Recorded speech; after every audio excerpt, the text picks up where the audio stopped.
അപ്പോൾ സർക്കാർ സംവിധാനത്തിൻ്റെ ഉൾപ്പെടെ വലിയൊരു നീതി നിഷേധത്തിൻ്റെ തന്നെ ഉദാഹരണമായി തന്നെ നമുക്ക് ഈ സംഭവത്തെ പറയേണ്ടി വരും. അതിന് പിന്നാലെയാണ് നമ്മളെന്തായാലും ഈ വീട്ടിൽ എത്തിയത്. ചേലേമ്പ്രയിലെ മലപ്പുറം കോഴിക്കോട് ജില്ലാ അതിർത്തിയായ ചേലേമ്പ്രയിലാണ് ഇവർ 3 വർഷമായി താമസിച്ചു വരുന്നത്. 2022 ഇവരിവിടേക്ക് എത്തിയത്.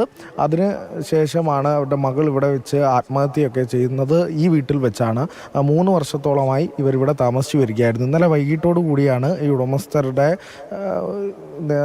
ആളുകളൊക്കെ എത്തി ഇവിടെ നിന്ന് ഈ സാധനങ്ങളൊക്കെ പുറത്തേക്ക് എത്തിവെച്ചെന്നാണ് നേരത്തെ പ്രദേശവാസി നമ്മളോട് പറഞ്ഞത്. ഇന്നലെ വൈകിട്ടോടു കൂടിയായിരുന്നു ഇവർ ഇവിടുന്ന് പോകുന്നതും ബാക്കി കാര്യങ്ങളൊക്കെ അല്ലേ. ഇന്നലെ ഉച്ചൻ്റെ ശേഷമാണ് ഒരു 2 മണി 2:30 ടൈമിൽ ഇവിടുന്ന് പോകണം. അതുവരെ ഇവിടെ ഉണ്ടായിരുന്നു.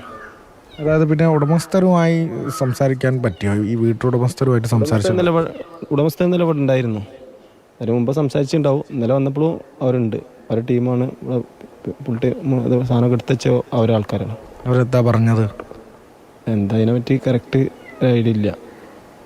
എന്തായാലും കോടതി ഉത്തരവല്ലേ ഇറങ്ങാനുള്ള. അങ്ങനെ ഇവിടുന്ന് നിങ്ങളൊക്കെയാണ് സഹായിച്ചത് ഇവിടുന്ന് പോകാൻ? നമ്മൾ സാധാരണ കൊണ്ടുപോകാനൊക്കെ കുറച്ച് സാധനം കൊണ്ടുപോയി ആടിനൊക്കെ ആയിട്ടാണ് നമ്മളെ സഹായിച്ചിരുന്നു. അവിടുന്ന് വിളിച്ചപ്പോൾ നമ്മൾ വന്നാണ്. അങ്ങനെ വന്ന് അവനെ കുറച്ച് ഹെൽപ്പ് ചെയ്തു. അങ്ങനെ കോടതി ഉത്തരവ്. അതിന് പിന്നാലെയാണ് ഇവരെ ഇവിടെ നിന്ന് ഈ വീട്ടിൽ നിന്ന് ഒഴിപ്പിച്ചത്. നമുക്ക് ദൃശ്യങ്ങൾ കണ്ടതുപോലെ തന്നെ ഇത്തരത്തിൽ ഈ വീടിന് മുന്നിലായി ഈ വീട്ടുപകരണങ്ങളും തീർച്ചയായിട്ടും അവർക്ക് ഈ സാധനങ്ങൾ എങ്ങോട്ടാണ് കൊണ്ടുപോകേണ്ടത് എന്ന് അറിയില്ലല്ലോ. ഇത് എങ്ങോട്ടാണ് കൊണ്ടുപോവുക, എങ്ങോട്ടാണ് അവർ മാറി താമസിക്കുക? ഒരു മേൽക്കൂരയുടെ സുരക്ഷിതത്വമൊന്നും ഇല്ലാതെ അങ്ങനെ പെരുവഴിയിലായി പോയ മനുഷ്യരാണ്.